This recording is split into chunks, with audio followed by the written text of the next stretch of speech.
once again.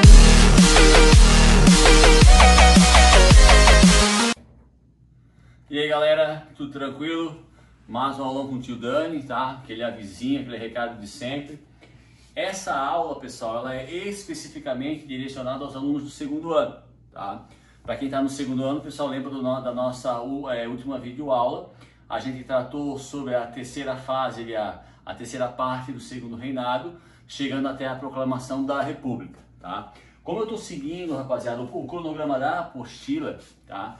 Então a apostila dá um tempinho em Brasil e agora a gente vai focar o assunto referente aos fatores que vão colaborar com a deflagração da Primeira Guerra Mundial em 1914, tá? Então eu dei um título, tá? Imperialismo, entre parênteses, a expressão neocolonialismo, do que é o que a gente vai tratar agora. Com relação aos alunos do terceirão, nunca é demais lembrar que tudo é válido, mas o foco principal são os alunos do segundo ano do ensino médio. Maravilha, galera, tá? Então, como eu falei agora, rapaziada, o nosso foco aqui, ó, é, na verdade, analisar, tá, os acontecimentos que vão ocorrer ali na segunda metade do século XIX até o início do século XX, né? Acontecimentos, tá, que vão colaborar com a deflagração da Primeira Guerra Mundial, ou a Grande Guerra, como é chamada na Europa, lá em 1914, tá?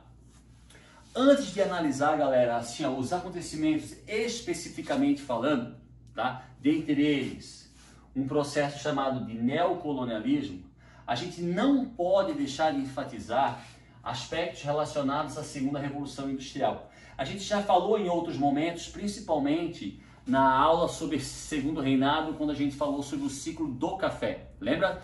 O ciclo do café no Brasil, ele é deflagrado ali já com Dom João VI, primeiro reinado, período regencial. Mas onde acontece o boom do café? Segunda metade do século XIX. E por que o Brasil passa a produzir grandes quantidades de café para o mercado europeu e o mercado estadunidense? Principalmente e devido às inovações oriundas ou surgidas ou provenientes da Segunda Revolução Industrial. Ah, professor, mas o que foi a Segunda Revolução Industrial?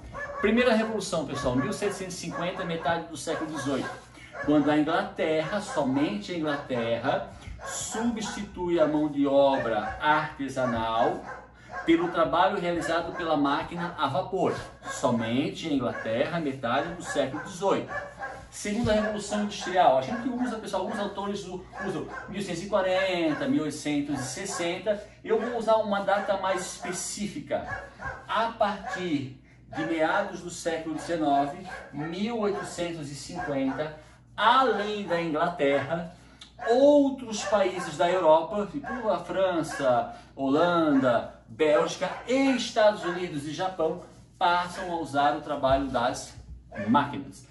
Isso é a Segunda Revolução Industrial, tá? Então não é mais só a Inglaterra que vai dominar, que vai ter a hegemonia da produção industrial. Agora outros países da Europa, mais Estados Unidos e o Japão, tá?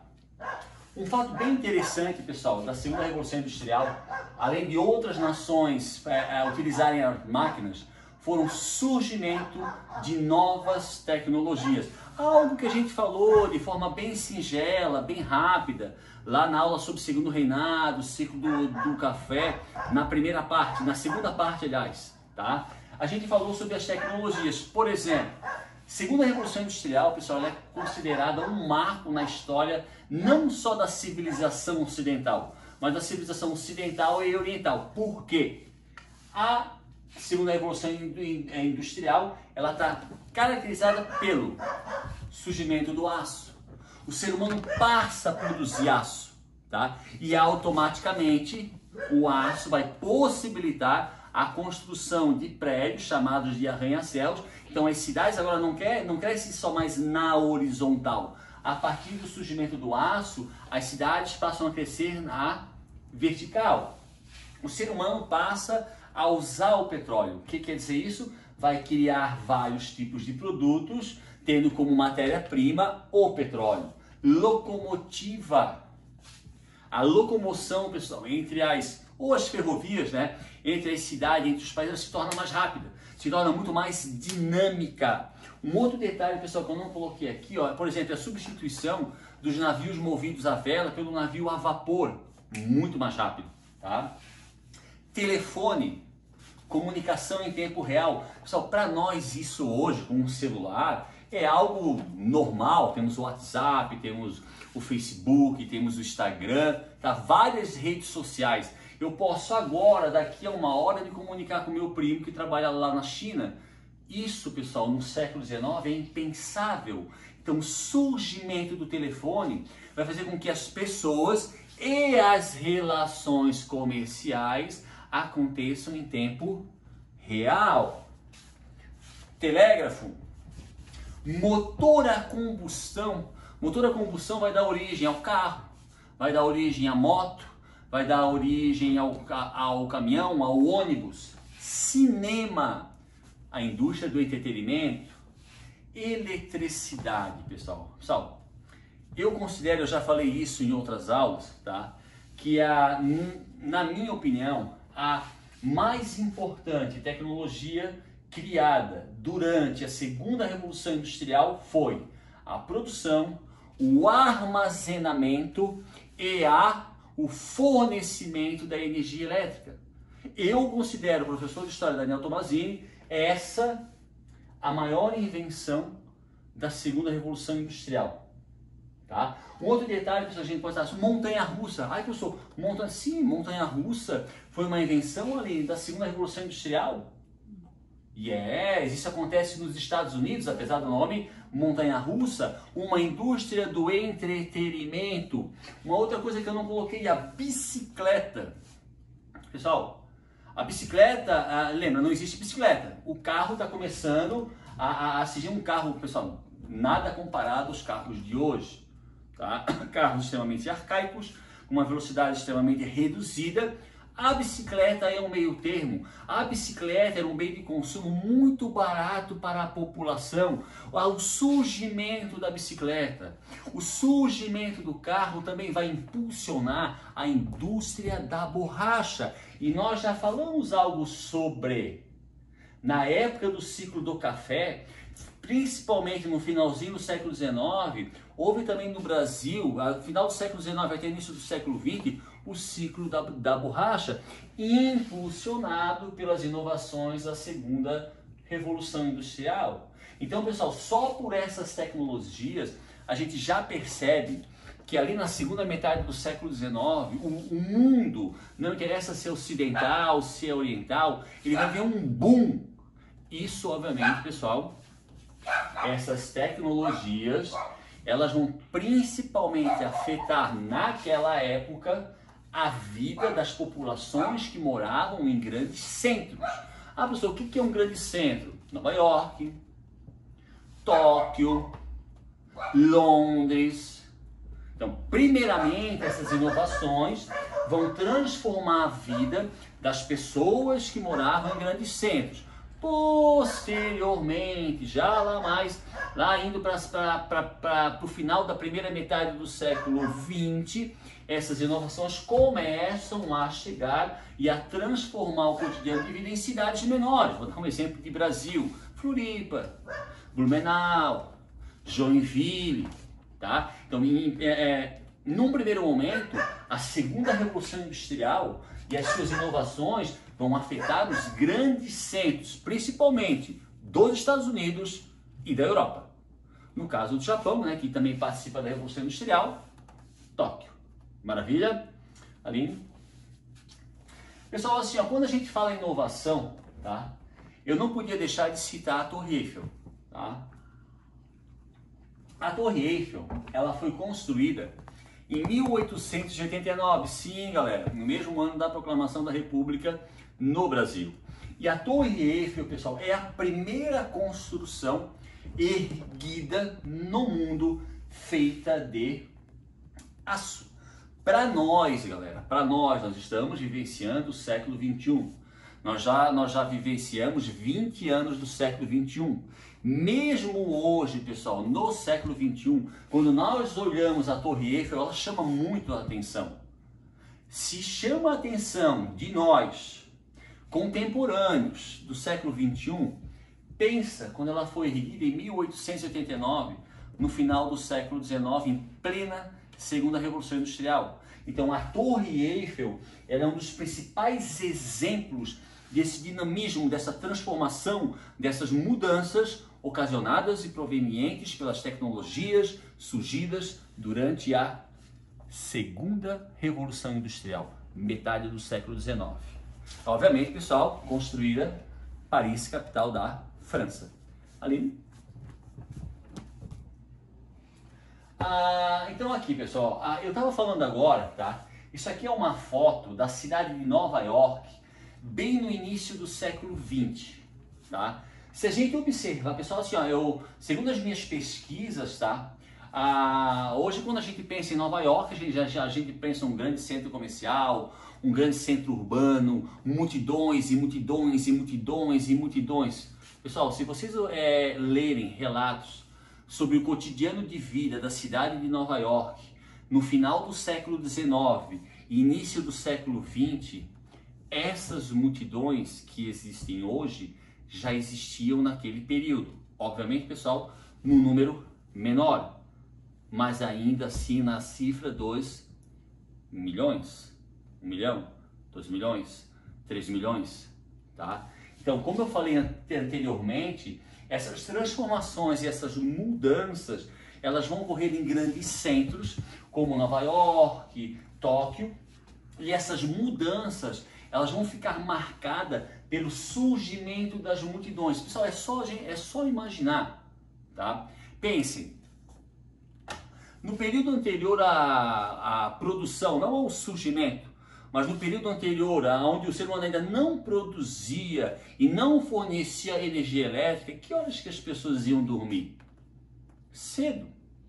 Mesmo nos grandes centros, como é que era a iluminação à noite? Com lampião? Algo com gás? A partir do momento, galera, que o ser humano passa a produzir, a armazenar e a fornecer energia elétrica, a vida nesses grandes centros, como Nova York, elas vão bombar por 24 horas. Então, até então, as cidades, inclusive os grandes centros, vamos dizer assim, uma expressão mais simples, dormiam mais cedo. Com agora a propagação pelos grandes centros da energia elétrica, a vida se torna mais dinâmica, seja para o trabalho, seja para o entretenimento. Ou as pessoas vão trabalhar mais durante de manhã, durante a tarde, durante a noite, ou as pessoas vão usufruir da noite, não para o trabalho, mas para o seu prazer, para o seu lazer. Isso significa o quê? Que nos grandes centros do final do século XIX, início do século XX, a vida bombava 24 horas. Um dos fatores, pessoal, uma das tecnologias que vai surgir junto com o aço, junto com os grandes edifícios, é o elevador. Isso já na segunda metade do século XIX. Nos grandes centros, pessoal, ali no final do século XIX, já existiam escadas rolantes. Pessoal, podem pesquisar quando surgiu a primeira escada rolante no Brasil. Provavelmente ali, final da primeira metade do século XX, segunda metade do século XX, nos grandes centros como Nova York, isso já existia na segunda metade do século XIX. Então, pessoal, só para a gente perceber o quanto esse período da história, não só europeia, não só do mundo ocidental, mas da humanidade, ele é um divisor de águas. O que significa isso? O mundo antes da Segunda Revolução Industrial e o mundo pós Segunda Revolução Industrial. Beleza? Aline? Durante esse período, pessoal, então a gente vai ter que, por exemplo, ir lá para as nossas videoaulas antes do Segundo Reinado. Por exemplo, Primavera dos Povos, Comuna de Paris, surgimento do marxismo ou socialismo científico, fortalecimento do movimento feminista, implementação em vários países da Europa, inclusive nos Estados Unidos, do voto universal masculino. Nós sabemos que o feminino ele vai acontecer ali no início do século XX, com exceção da Nova Zelândia, que foi no final do século XIX, tá? A gente também vai perceber o quê? A ampliação das leis trabalhistas. Tudo isso, galera, tudo isso vai acontecer principalmente a partir da segunda metade do século XIX. Então, Primavera dos Povos, ampliação da legislação trabalhista, surgimento dos sindicatos, fortalecimento do movimento feminismo, implementação do voto universal masculino, vários movimentos de cunho republicano, unificação da Itália e da Alemanha, surgimento de outros países. Tudo isso acontece a partir da segunda metade do século XIX. Então, quando a gente analisa, pessoal, o período de segunda revolução industrial, a gente não vai só analisar a questão tecnológica, do aço, da eletricidade, da bicicleta, do motor a combustão, ou da utilização de indústrias por outros países além da Inglaterra. A gente tem que analisar que esse período de prosperidade tecnológica, ele também é seguido por um período muito intenso do movimento trabalhista, muito intenso da ampliação das leis trabalhistas, muito intenso com relação à luta da mulher pelos seus direitos, do homem pobre pelos seus direitos. Em outros lugares, a luta contra a mão de obra escrava. Então, se a gente analisar de forma tecnológica, de forma social, de forma política, de forma econômica, a segunda metade do século XIX, como eu disse anteriormente, é um divisor de águas, não só na história da Europa, mas na história do mundo de forma geral, seja Ocidente ou seja Oriente. Aline? Não. Então, essa foto aqui, ó, tá? Eu achei bem interessante, né? Porque na realidade, assim, se a gente observar, e se vocês aproximarem a imagem, é uma foto provavelmente de Nova York, tá? São trabalhadores da construção civil, é uma coisa óbvia, né? Eles estão sentados em uma viga de aço, e se a gente observar, cara, essa viga tá numa estrutura muito alta, porque lá embaixo a gente vê outros prédios. Então, quando eu pensei, cara, eu vou botar uma imagem que fala sobre ampliação de leis trabalhistas, que fala sobre o movimento operário, que fala sobre a luta, o movimento feminista, mas eu queria agregar isso à segunda revolução industrial. Então aqui eu achei uma foto que ela é famosérrima, né? De operários, provavelmente numa hora de pausa, ou café, ou almoço, tá? Em cima de uma viga de aço, construindo o que nós chamamos de arranha-céu. Então eu consegui intercalar os trabalhadores e o desenvolvimento ou a modernização causada pela segunda revolução industrial, tá? Por isso eu achei essa foto bem interessante. Beleza, galera? Aline? Pessoal, ali na segunda metade do século XIX, tá? Em função da segunda revolução industrial, em função de uma nova dinâmica industrial, principalmente causada ali pelo surgimento e a produção de energia elétrica, Frederick Taylor, tá? Ele vai criar um sistema chamado Taylorismo, tá? O Taylorismo, ele busca, a partir das inovações tecnológicas da segunda revolução industrial, onde agora um número maior de nações vão trabalhar com as máquinas agora movidas à eletricidade, um sistema, o Taylorismo, que buscasse, que valorizasse a eficiência do funcionário. Eu não estou dizendo que ele se preocupa com a vida do funcionário, mas ele vai buscar um sistema que vai dinamizar, que vai desenvolver, que vai fortalecer a produção industrial, onde a mão de obra do operário seja utilizada de uma forma mais eficiente, aonde não haja desperdícios, aonde a lucratividade seja maior, tá? Não estou falando, pessoal, que o Taylorismo, pessoal, mais tarde ele vai influenciar o Fordismo, que isso é um pouco mais para frente, tá? Mas o Taylorismo, ele surge nesse contexto da segunda revolução industrial,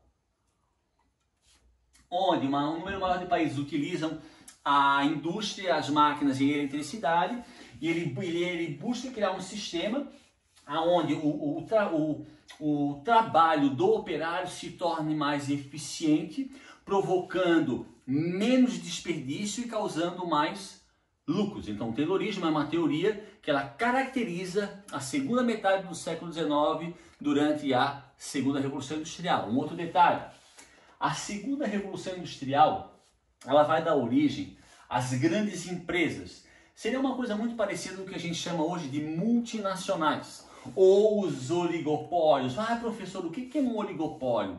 O oligopólio, pessoal, normalmente são várias empresas que elas se unem para ter a hegemonia de um determinado ramo ou de um determinado setor da economia.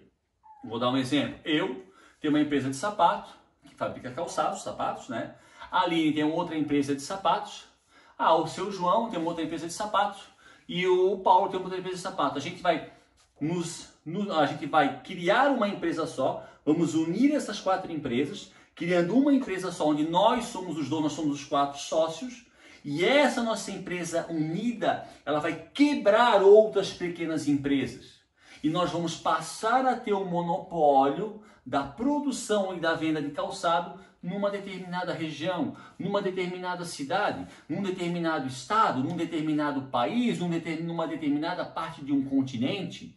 Esses são os oligopólios. E esses oligopólios, essas grandes empresas, essas multinacionais, como a gente chama hoje, elas aparecem principalmente durante a segunda Revolução Industrial. Aqui vai surgir, pessoal, o que hoje é proibido por lei, do cartel. O que é o cartel? O cartel é quando várias empresas de um determinado ramo combinam os preços. Isso era muito comum na segunda Revolução Industrial. Os oligopólios, a criação de oligopólios com a intenção de quebrar outras empresas. Então nós criamos uma empresa, fundimos 4 empresas numa só. O que a gente faz para quebrar outras empresas menores? Nós vendemos os calçados a um preço menor porque a gente pode, porque nós somos uma grande empresa. As pequenas empresas não têm condições de vender o calçado a esse preço. Consequentemente, o que acontece? Nós, agora esse oligopólio da produção de calçados de uma determinada região, quebramos as pequenas empresas. Isso acontece, pessoal, isso acontece hoje, tá? Mas no caso, por exemplo, do Brasil, se isso for comprovado, isso é considerado crime. Se uma aliança é feita com a intenção de quebrar outras empresas de forma proposital, se a combinação de preço é realizada de forma proposital, isso é considerado crime. Mas isso eram práticas muito comuns no mundo da segunda metade do século XIX, durante a segunda Revolução Industrial. E normalmente esses grandes oligopólios, eles vão ter apesar de ser capitalismo, galera, apesar do capitalismo pregar a não intervenção do Estado na economia, essa é uma das bases do liberalismo econômico criado ali por Adam Smith, um iluminista. Apesar disso, durante a segunda Revolução Industrial, em metade do século XIX, segunda metade, início do século XX, esses oligopólios terão uma forte aliança, uma forte parceria com o Estado, seja o Estado no que tange aos Estados Unidos, a Inglaterra, a França, Estado, grandes oligopólios.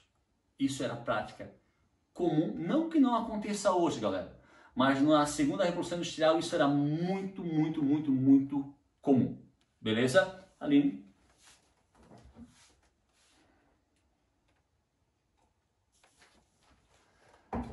Então, segunda metade do século XIX. Estamos na segunda Revolução Industrial, galera. Agora, além da Inglaterra, outros países da Europa, Estados Unidos e Japão passam a usar o trabalho das máquinas. Agora temos a eletricidade, temos o aço, as máquinas agora são produzidas não mais com ferro fundido, mas com aço, se tornam muito mais resistentes, muito mais produtivas, inclusive por causa da eletricidade, tá? Só que vai chegar um momento, pessoal, onde a produção ela vai alcançar uma escala muito grande. Vou dar um exemplo. Segunda Revolução Industrial começa ali por volta de 1850. Então, Holanda, França, Inglaterra, Bélgica, Império Austríaco, Alemanha, Itália, ou até os Estados Unidos passam a produzir. Produzir em larga escala, agora em quantidades exorbitantes. Só que, pessoal, vai chegar um momento que vai ocorrer ali por volta de 1870, uma estagnação econômica. O que significa isso? Isso seria o quê? Uma crise dentro da segunda Revolução Industrial. Uma crise econômica dali que vai acontecer a partir da segunda metade do século XIX, por volta a partir de 1870. Por exemplo, saturação dos mercados europeus. Pessoal, eu sou Holanda. Holanda é um país extremamente pequeno. Então, por exemplo, a indústria calçadista da Holanda agora produz, vou dar um exemplo, 30 milhões de pares de calçado. Só que, pessoal, a população holandesa, vou dar um exemplo da época, não sei ao certo, 5 milhões de habitantes, 4 milhões, são 30 milhões de pares de calçado. Essa população não vai conseguir absorver tudo isso. O que significa isso? Parte dessa produção vai sobrar. Isso vai acontecer na Alemanha, isso vai acontecer ali na Inglaterra, isso vai acontecer na França. Eu dei o exemplo dos calçados, pessoal, mas vai acontecer com os mais variados tipos de mercadoria. Então, a partir de 1870, devido àquela produção em larga escala, que acontece na Europa principalmente, vai ter uma saturação dos mercados europeus. Quer dizer, tá, estamos produzindo em um ritmo acelerado, em larga escala, mas nós não temos mais mercado consumidor suficiente para isso. Outro detalhe, essas nações ou essas potências econômicas agora vão produzir em larga escala, certo? Mas, Aline, para eu produzir essa camisa, qual é a matéria-prima que eu preciso? Tecido. E o tecido, esse no caso, qual é a matéria-prima? Algodão. O algodão. Então eu agora, o alemão, eu vou produzir milhões e milhões e milhões de camisas.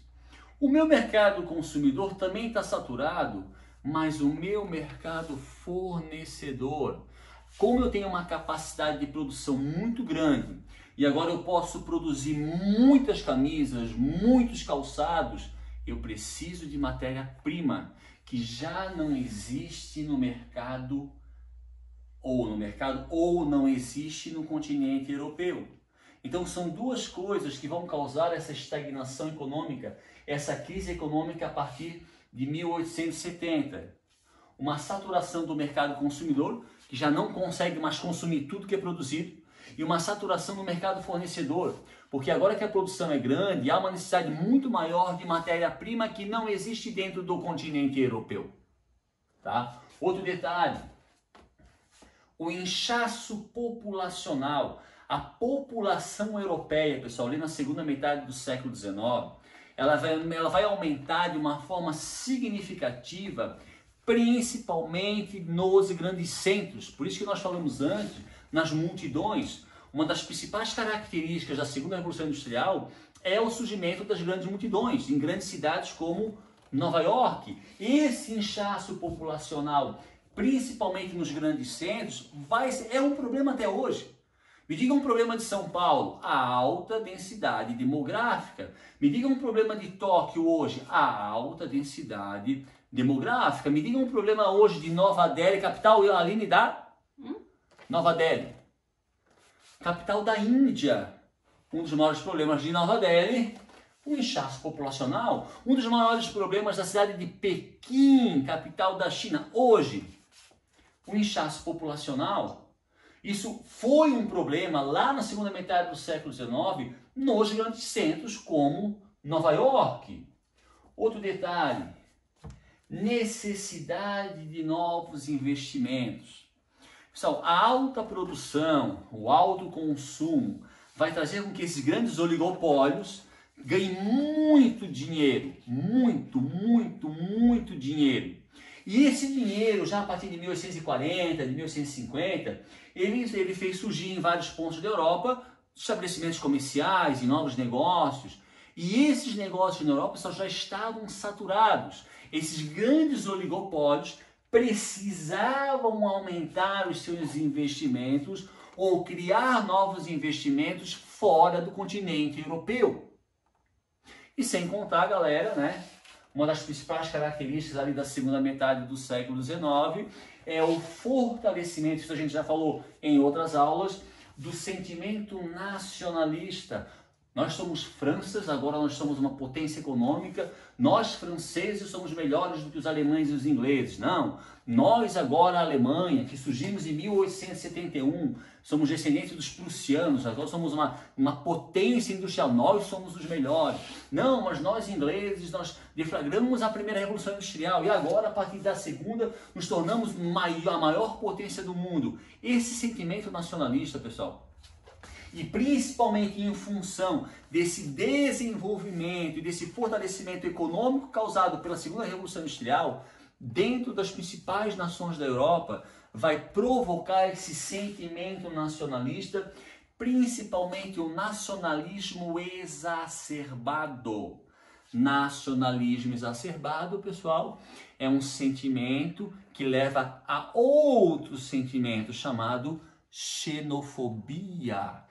Isso é uma das características da segunda metade do século XIX, proveniente dos avanços tecnológicos da segunda revolução industrial, e é uma característica que é considerada um dos fatores que vai causar a Primeira Guerra Mundial lá em 1914, no início do século XX.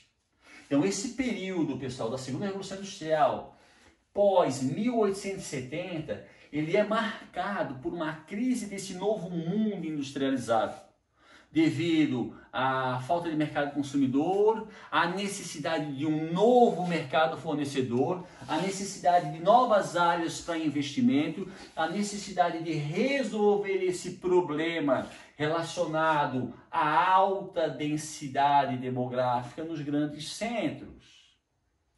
É a partir de todos esses problemas, pessoal, principalmente a busca por mercado fornecedor e consumidor, que vai provocar a deflagração, a partir de 1870, de um processo realizado principalmente pelas nações da Europa, não só a Europa, mas principalmente da Europa, chamado neocolonialismo. Que a gente pode também usar a palavra de imperialismo. O que significa neocolonialismo? O novo colonialismo. Ah, professor, se esse é o novo, qual é o velho? O velho colonialismo, pessoal, é aquele colonialismo praticado por Portugal e Espanha, que deu origem à colonização ou ao processo de colonização do continente americano.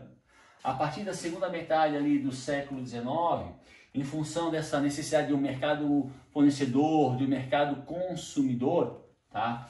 As principais nações da Europa, e mais Estados Unidos e Japão, vão deflagrar um processo chamado neocolonialismo, e esse processo vai empreender, tá, a colonização de regiões da Ásia e da África. Neocolonialismo, processo deflagrado a partir de 1770, onde principalmente os países da Europa vão iniciar a colonização, na maioria dos casos feitos de forma muito violenta, de regiões da Ásia e principalmente da África. Tudo em função desses problemas de ordem econômica, social, ideológica, provenientes a partir de 1870. Beleza, Aline? Pessoal, antes de eu explicar sobre a missão civilizatória, tá? Esse processo chamado de neocolonialismo, onde vai ter como principal consequência a colonização de regiões da Ásia e da África, ele se caracteriza da seguinte forma: a África, dentro desse processo, ela vai ser vista como um mercado essencialmente fornecedor. Então, da África virá a matéria-prima que os europeus lá na Europa ou nos Estados Unidos, né, vão produzir os seus produtos. Então, a África vai fornecer a matéria-prima. Ponto. A Ásia, por ser um continente mais extenso e muito mais povoado, ela vai ser usada como mercado fornecedor e mercado consumidor. Então, ao mesmo tempo que a Ásia fornece a matéria-prima para a indústria europeia ou estadunidense, a Ásia também consome os produtos produzidos por essas potências. Pessoal, até hoje a Ásia é a menina dos olhos de ouro da grande indústria ocidental. Porque, por exemplo, Aline, os 2 países mais populosos do mundo hoje, 2020, os 2 países com maior população no mundo hoje, China e capital Nova Delhi, Índia, isso ali, Índia, até hoje, pessoal. O continente asiático é o continente mais populoso do mundo. Por isso que as pessoas olham com tanta admiração a China, não devido ao seu sistema ditatorial, porque a China é uma ditadura, mas devido à sua grande população, por ela ser um mercado principalmente consumidor. Isso não era diferente no século XIX. Então, diferente da África, que era um mercado essencialmente fornecedor, então só foi explorado, a Ásia, por ter um grande contingente populacional, ela fornecia matéria-prima, mas ao mesmo tempo consumia essa mercadoria produzida pelas grandes potências. E lembra daqueles investimentos que os grandes oligopólios precisavam fazer fora da Europa? A Ásia foi uma região onde esses grandes oligopólios investiram o seu dinheiro. Pessoal, aqui ó, isso aqui é uma foto, tá? Na realidade que ela representa o processo de expansão territorial dos Estados Unidos, tá? Que a gente já estudou numa aula passada, aonde lá nos Estados Unidos, eles vão expandir da costa oeste para a costa leste, na chamada corrida para o oeste. Quando os americanos ou os estadunidenses empreenderam esse processo de expansão territorial em direção ao oeste, eles se chocaram com várias civilizações nativas, erroneamente chamados de índios. Mas na cabeça do norte-americano, na cabeça do estadunidense, eles estavam realizando uma missão civilizatória. Segundo o pessoal, o Destino Manifesto, quando os americanos empreenderam esse processo de expansão territorial sobre as populações nativas chamadas de índios, eles acreditavam, de acordo com o Destino Manifesto, por isso chamado missão civilizatória, que eles tinham recebido de Deus a missão de levar a esse povo selvagem, a esse povo não civilizado, a verdadeira religião, o verdadeiro jeito de se viver. Porque o americano, ou o estrangeiro, ele olhava o nativo, o índio, como sendo um ser inferior a ele.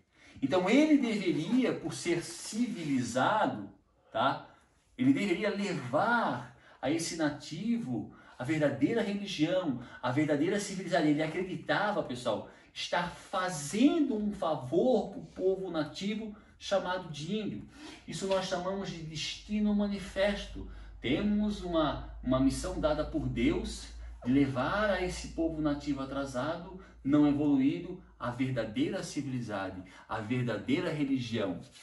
Essa mentalidade utilizada pelos estadunidenses sobre os nativos americanos durante o processo de expansão territorial dos Estados Unidos, ela também é usada pelo europeu lá no neocolonialismo, quando ele empreende um processo de colonização na África e na Ásia.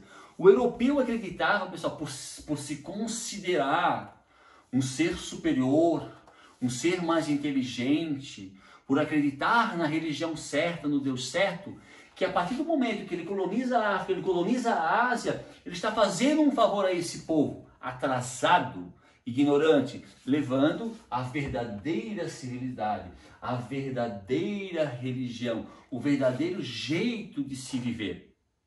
Sabe, o neocolonialismo foi um processo extremamente violento, que vitimou milhares e milhões de africanos e asiáticos, mas na mentalidade europeia, da metade do século XIX, o europeu, não interessa, pessoal, se é belga, se é holandês, se é inglês, não interessa. Ele, por se sentir, por ter a certeza que ele é superior, ele, na cabeça dele, a colonização da África e da Ásia era um favor que ele estava fazendo a esses povos, ditos selvagens. Tá? Beleza, galera? Aline? Pessoal, essa foto aqui, ela tá em trocentas apostilas, ela é uma foto bem tradicional, tá? E ela é uma foto que mostra a partilha da África. Então, todo esse processo chamado de neocolonialismo, que ele começa em função de uma estagnação econômica, de uma necessidade de um mercado fornecedor, de um maior mercado consumidor, e aí os países da Europa, mais Estados Unidos e Japão, vão dar início a um processo de colonização chamado neocolonialismo. Esse processo ele vai se concretizar a partir da realização da Conferência de Berlim.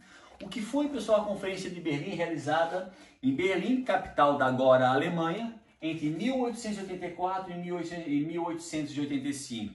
Foi uma grande assembleia formada principalmente pelas maiores potências da Europa, aonde principalmente os europeus colocaram um mapa da África em cima de uma mesa e dividiram a região da África entre eles. E quem eles? Bélgica, Alemanha, Itália, Portugal, que já tinha colônias na África há muito tempo, França. Então, na Conferência de Berlim, uma grande assembleia formada pelas principais potências da Europa, entre 1884 e 1885, os países da Europa simplesmente dividiram o continente africano entre eles. Pequeno e importante detalhe, os africanos e os asiáticos, fora o Japão, obviamente, não participaram dessa conferência. Então, se a gente olhar aqui, por exemplo, França está em azul, então tudo que está em azul aqui eram colônias pertencentes à França, uma quantidade significativa. Inglaterra, vermelho, se a gente observar, também a grande quantidade de colônias da Inglaterra, em vermelho, uma quantidade significativa. Mas se a gente observar, pessoal, os outros países, inclusive a Alemanha, onde tem o verde, esses países receberam poucas colônias, inclusive a Alemanha, tá? Então, apesar da reunião ter sido feita em Berlim, porque a princípio os alemães não se interessaram muito em adquirir colônias, porque eles já era uma potência industrial. Lembra que eles são descendentes de quem? Dos prussianos. A Prússia, mesmo antes de ser Alemanha, já era uma grande potência. Então, a princípio, os alemães não se interessaram muito por colônias. Então, em contrapartida, na divisão da África, receberam menos colônias do que a França e a Inglaterra. Mas isso vai mudar. Só para adiantar, pessoal, um pouco do assunto.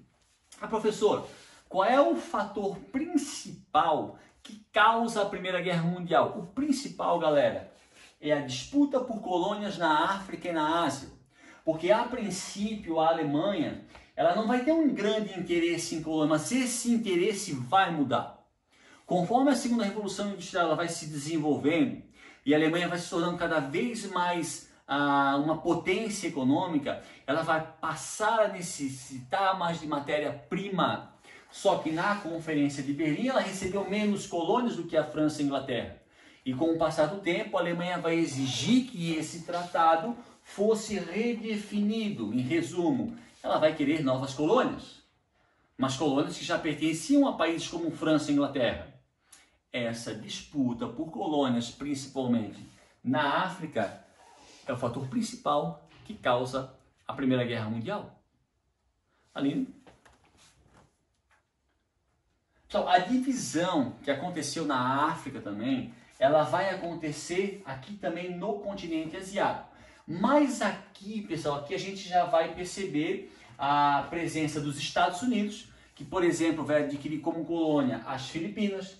A gente já vai perceber a presença do Japão, tá? Então, aquela divisão que acontece na África, basicamente entre europeus, tá? Ela também acontece aqui no continente asiático, mas agora com a presença também de Estados Unidos e Japão.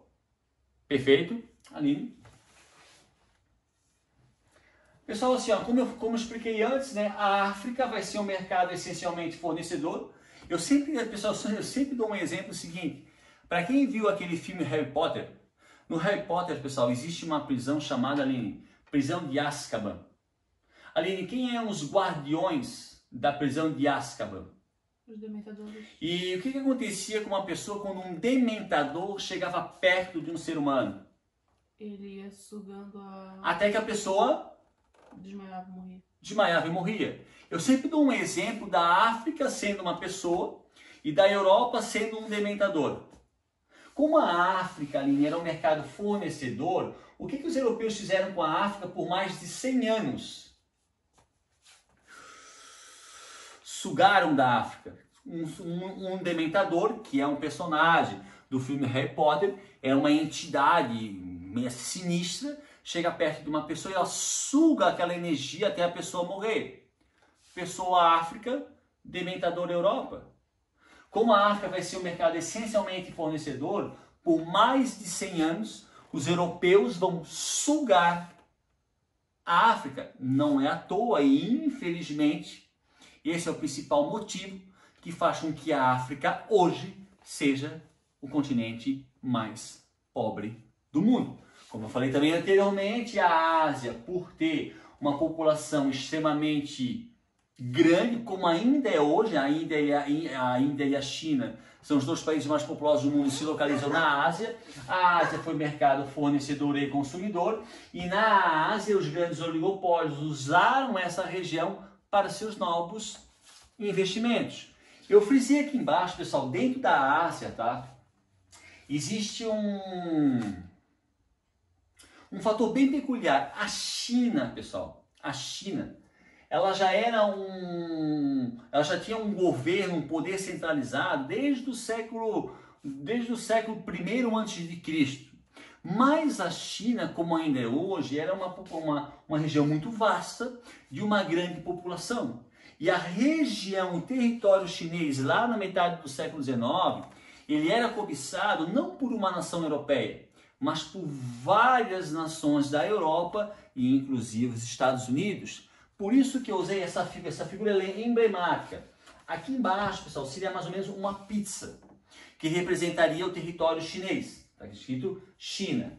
E aqui embaixo tem um indivíduo que representa o Império Japonês, uma mulher que representa a França, um homem com bigode que representa a Rússia, esse homem no meio que representa a Alemanha, e aqui a Rainha Vitória, a Rainha da Inglaterra, onde essas nações estão dividindo o território chinês. Então, a China, apesar de ter um governo centralizado há séculos, dentro do território chinês, apesar de existir um governo centralizado, várias nações da Europa, mais Estados Unidos e mais Japão, criaram áreas de influência. Então, voltando, pessoal, a China já era um Estado, um império centralizado, com um imperador, um governo próprio, com leis. Mas por ser um território muito vasto, com uma população muito grande, lá durante a Segunda Revolução Industrial, vários países da Europa, mais Japão e Estados Unidos, criaram dentro da China, nesse processo chamado neocolonialismo, áreas de influência. Perfeito, galera? Aline? Pessoal, assim, ó,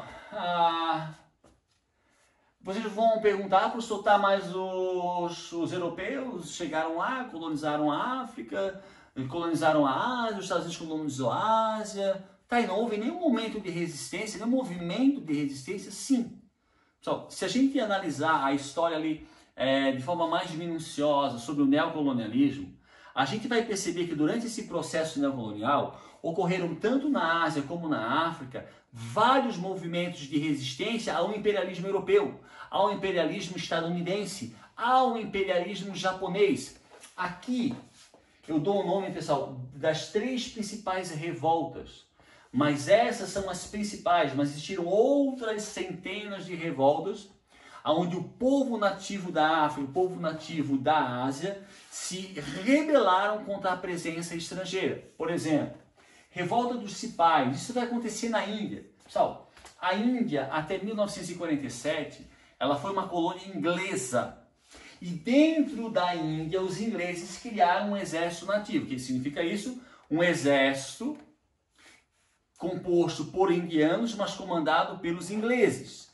Esse exército, formado por nativos, que obedeciam ao comando dos ingleses, se rebelaram contra a presença inglesa.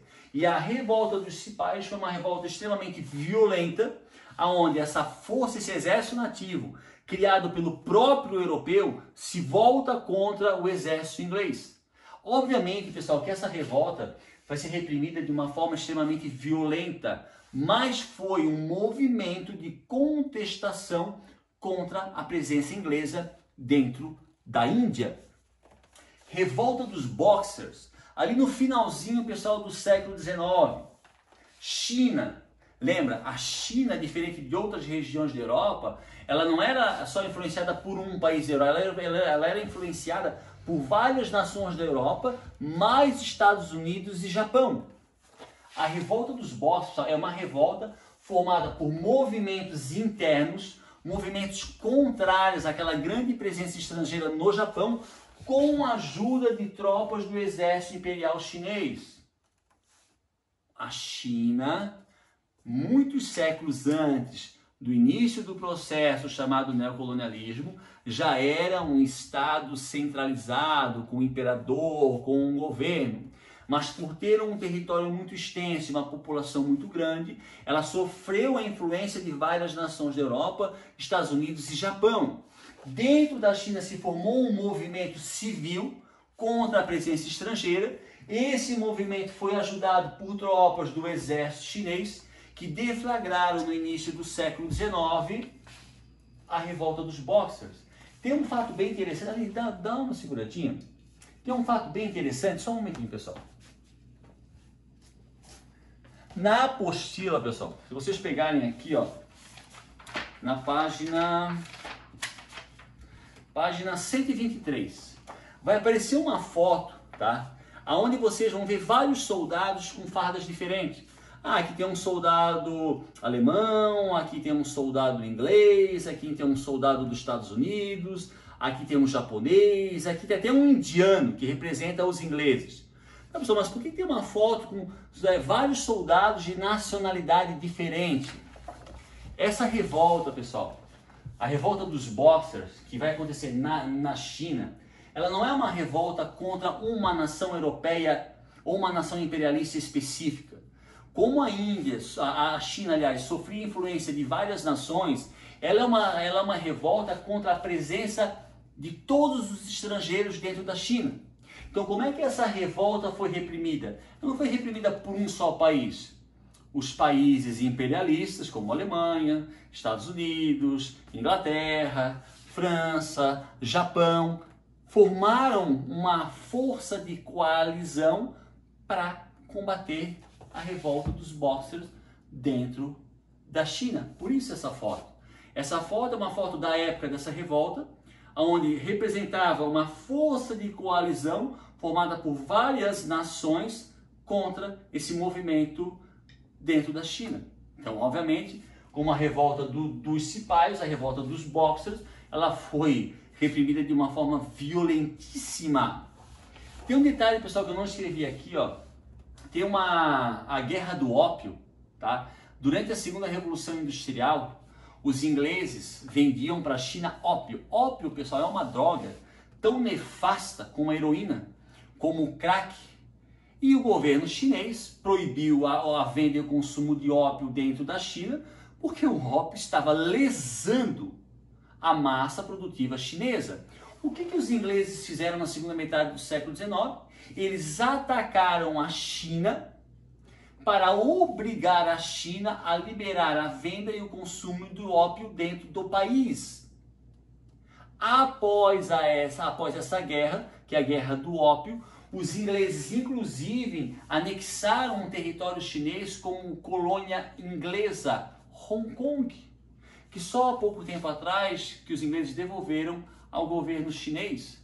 Então a Guerra do Ópio também foi uma guerra que acontece ali durante o processo neocolonial de resistência, no caso dos chineses, com relação à presença inglesa dentro da China, presença inglesa que obrigava os chineses a venderem e a consumir o ópio, uma droga nefasta.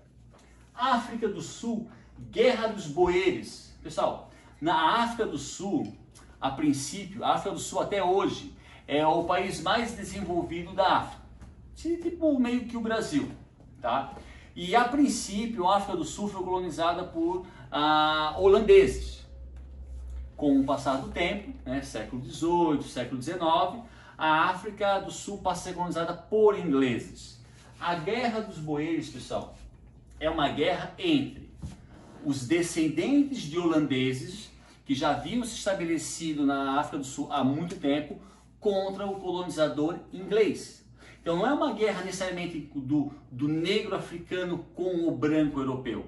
É uma guerra dos descendentes de holandeses dentro da África do Sul contra os ingleses.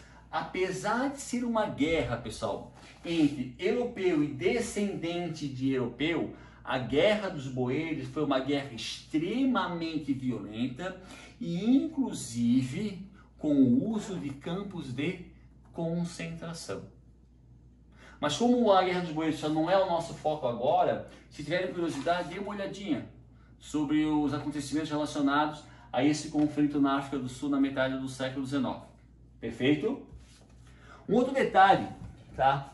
Muito utilizado, pessoal, pelos europeus, independente do país, tá? Para combater essas revoltas internas, foram aliança com poderes locais ou conceder a nativos de determinadas regiões alto poder militar. Então, eu sou um inglês, eu vou fazer aliança com uma civilização, uma tribo dentro de uma região da África. Essa tribo vai me ajudar a combater uma outra tribo africana, tá? Um outro detalhe, pessoal, normalmente, tá? Essas revoltas, elas não eram só sufocadas devido a alianças com nativos, mas devido ao alto poderio militar dos europeus. Então, a segunda revolução industrial, ela não é só caracterizada pelo surgimento de eletricidade, do aço, inclusive pelo desenvolvimento de tecnologias militares. Vou dar um exemplo: a metralhadora. Pessoal, essas revoltas, tá? Esse povo nativo, com relação à tecnologia militar, ele era muito mais atrasado do que o europeu, era muito mais atrasado do que o estadunidense ou norte-americano. Então essas revoluções, por que elas não tinham êxito? Primeiro porque o europeu, espertamente, né, se aliava com poderes locais. E segundo que o poderio militar desse exército inglês, francês, americano, japonês, belga, holandês, eles possuíam uma alta tecnologia militar. Por exemplo, as metralhadoras, que causavam morte aos nativos aos milhares. Ali. Pessoal, pra gente assim, ó, já quase fechando a nossa aula, tá? A gente vai falar aqui, ó, sobre o Japão, tá? Como que o Japão se inseriu na segunda revolução industrial? Pessoal, ali a partir do século XII, 1101, 1110, tá? Dentro do Japão se instalou o período chamado período do Shogunato. Pessoal, o Shogunato é um período da história do Japão muito parecido com o feudalismo lá na Europa. Então, a partir do século XII, existia um imperador no Japão? Sim, existia. Só que esse imperador, ele perde poder para os chefes militares. Pessoal, esses chefes militares, como eu coloquei aqui, ó, eles vão ter um poder muito parecido com os senhores feudais lá da Europa, da Idade Média, do feudalismo. Então, a partir do século XII, tá, o Japão ele passa a ser uma região extremamente descentralizada. A figura do rei ou do imperador, ela existe, mas ele não tem mais um poder de imperador. E através de alianças, ele vai acabar se submetendo muitas vezes ao poder desses chefes militares, que nós podemos chamar de senhores feudais. Esse período chamado de shogunato, pessoal, ele é marcado por várias dinastias, várias famílias, vários senhores que vão governar durante um determinado tempo.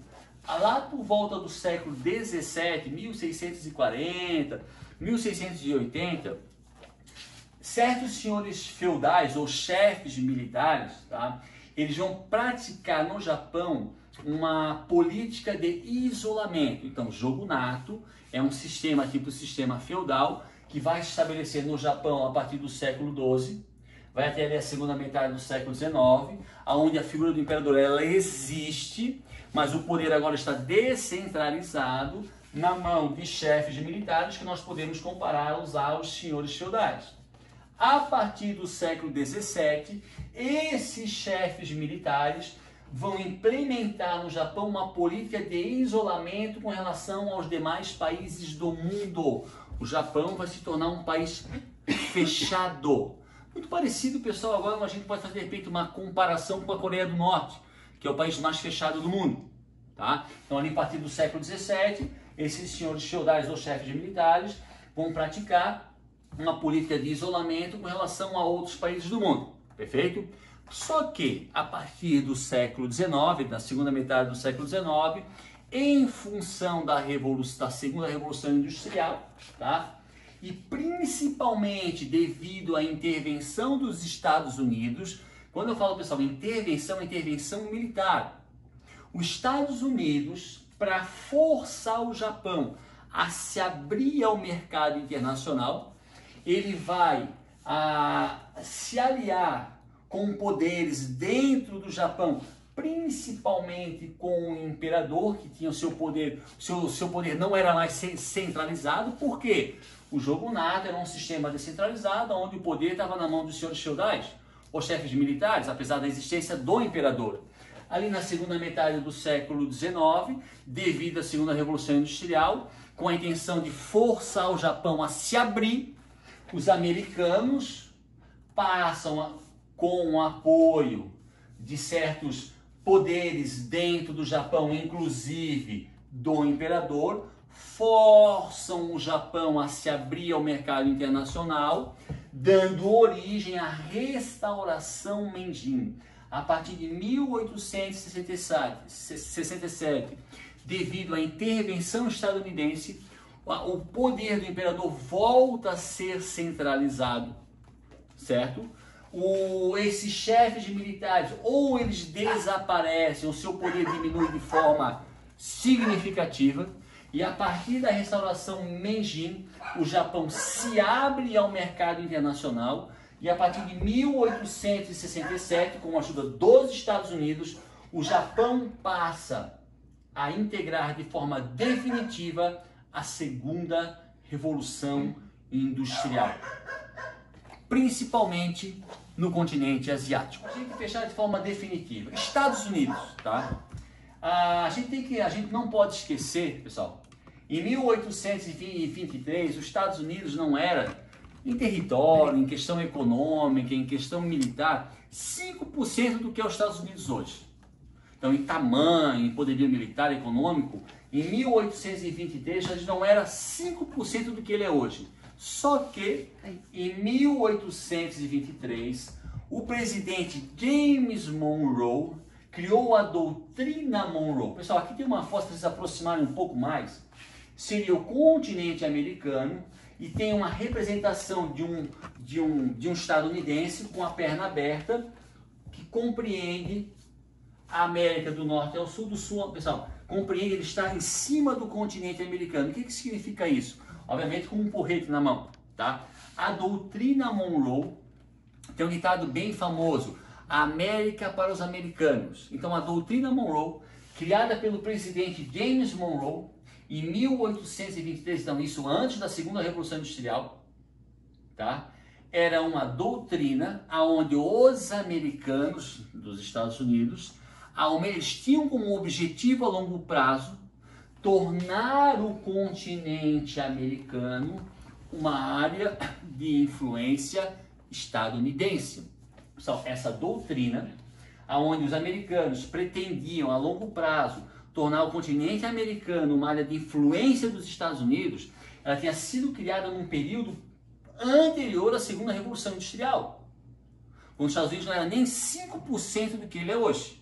Perfeito, Aline? Outro detalhe que a gente já falou numa aula passada, tá? Após a Guerra de Secessão, com a vitória da região norte, região extremamente industrializada, região que tinha como mão de obra predominante a mão de obra assalariada, com a derrota do sul e a vitória do norte, os Estados Unidos, de forma geral, ele passa a se inserir dentro da segunda Revolução Industrial, porque qual era o objetivo do norte?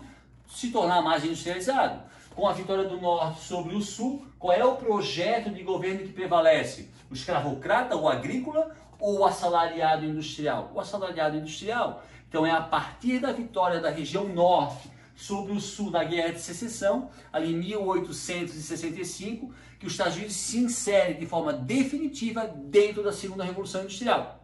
Aline?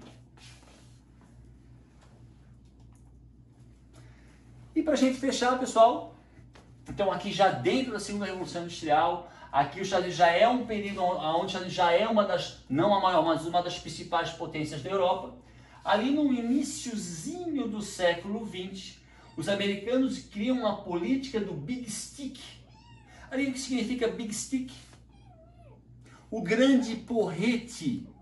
O que significa isso? Aqui tem uma imagem, pessoal, que é principalmente relativa à América Central, onde tem aqui a América Central, aqui tem um marinheiro americano com um porrete na mão, dando voltinha. Pessoal, a política do grande porrete era o seguinte: as áreas da América do Sul, que não estiver, a América em geral, aliás, América do Sul, a América Central, que não tivesse atendendo aos interesses do governo americano, o governo americano se dava o direito de interferir nesses países, promovendo golpes de Estado ou inclusive invasão. Vou dar um exemplo, pessoal.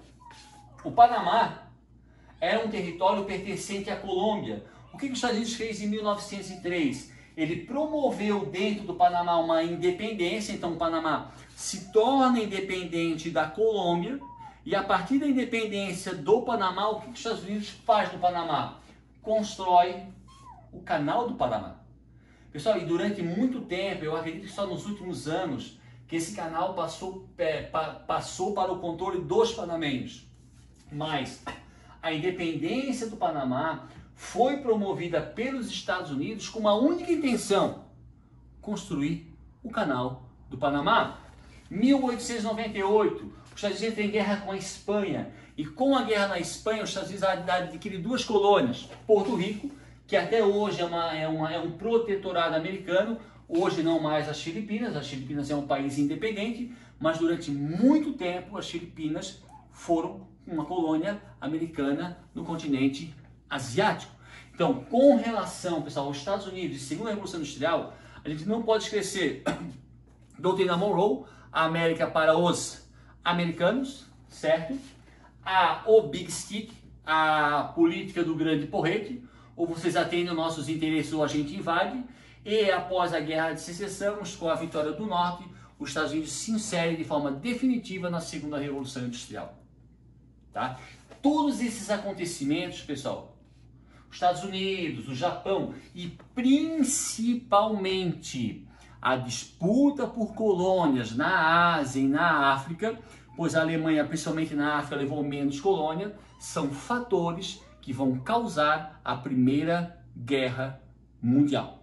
Beleza, galera? Então aqui a gente deu uma passada sobre a Segunda Revolução Industrial, sobre imperialismo, neocolonialismo, o surgimento dos Estados Unidos como potência, o surgimento do Japão como potência ali dentro daquele processo imperialista, a divisão da África e da Ásia entre os europeus e principalmente a insatisfação da Alemanha, que é uma satisfação posterior por ter recebido poucas colônias na África, aliás, na África exatamente, e isso vai ser o fator principal que vai causar a Primeira Guerra Mundial em 1914.